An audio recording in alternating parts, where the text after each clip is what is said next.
안녕하세요. 오늘은 2대1 방실 차단에 대해 알아보겠습니다.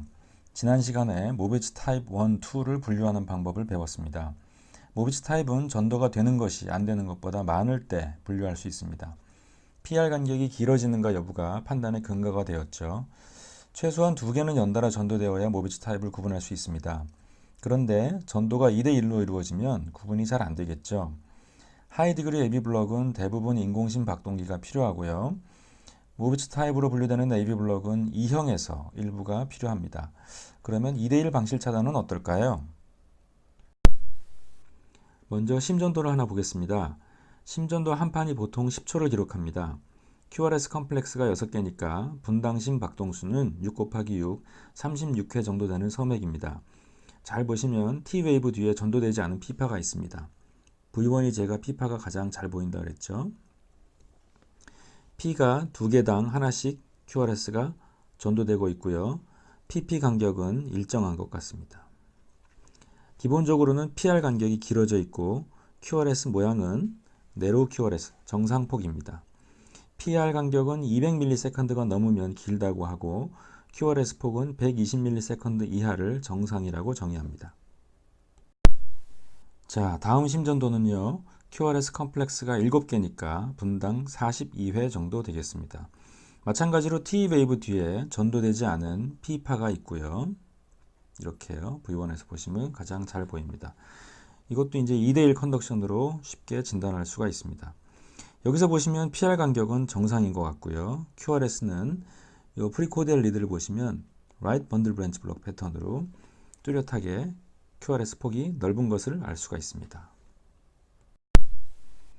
2대1 방실 차단에서 이 환자가 페이스메이커가 필요할 것인지 감별하기 위해서는 보통 아트로핀을 주거나 운동부하 검사를 합니다. 환자가 별 증상도 없고 전신 상태도 좋은 편이라면 운동부하를 해볼 수 있고요. 어지럼증이나 위크니스가 심해서 운동부하를 할 수 없는 상황이라면 아트로핀을 줍니다. 이것은 둘 다 교감신경을 흥분시키는 방법이죠. 아트로핀이나 운동부하 검사를 하였을 때 방실 전도가 개선되면 차단 부위는 방실 결절일 가능성이 높고 악화되면 히스 속일 가능성이 높습니다. 개선은 2대1 전도가 1대1 전도로 바뀐다는 것이고 악화는 2대1 전도가 3대1 이상 혹은 완전 차단이 된다는 의미입니다. 그 이유를 생각해 보면 사이너스 노드가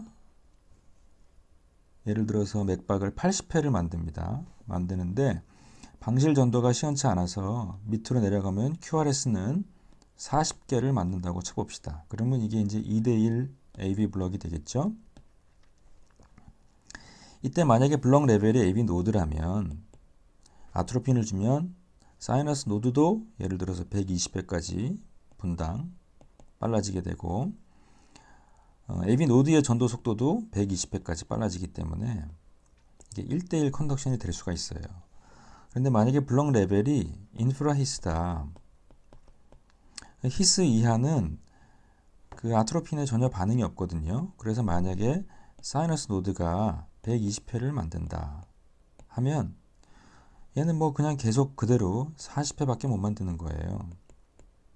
그러면 이게 이제 결국에는 120대 40이 되니까 3대1 전도로 오히려 전도가 더 나빠지는 거죠. 다시 심전도로 돌아가 봅시다. 이건 PR 간격이 길면서 QRS는 정상이었죠. 이 심전도는 방실 차단의 위치가 AV 노드일 가능성이 높습니다. 즉 아트로핀을 주었을 때 전도가 개선될 가능성이 높은 거죠. 전도 장애가 AV 노드에 있을 때는 이 환자처럼 PR 간격이 좀 길어져 보이는 게 특징입니다. 두 번째 심전도는 PR 간격이 정상이고 QRS가 넓었습니다. 따라서 전도 장애는 히스속 이하일 가능성이 높고 따라서 아트로핀을 주면 방실 전도가 악화될 가능성이 높습니다. 왜냐면 아까는 제가 이제 120회가 뭐 3대1이 되면 40회라고 얘기했는데 그러면 뭐 처음 80인 게 40이 된 거랑 40회가 차이가 없게 되지만 예를 들어서 사이너스 노드가 맥박을 120회까지 못 만들고 한 90회만 만들었다고 칩시다.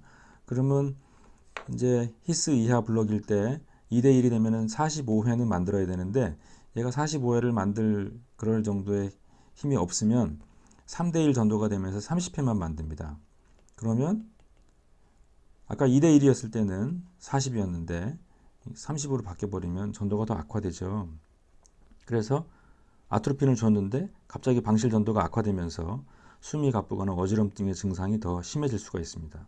따라서 이 2대1 전도일 때 심전도를 보고 아트로핀을 주기 전에 이 환자는 나빠질 가능성이 있으니까 이런 대비를 미리 해야 됩니다. 그래야 당황하지 않을 수 있습니다.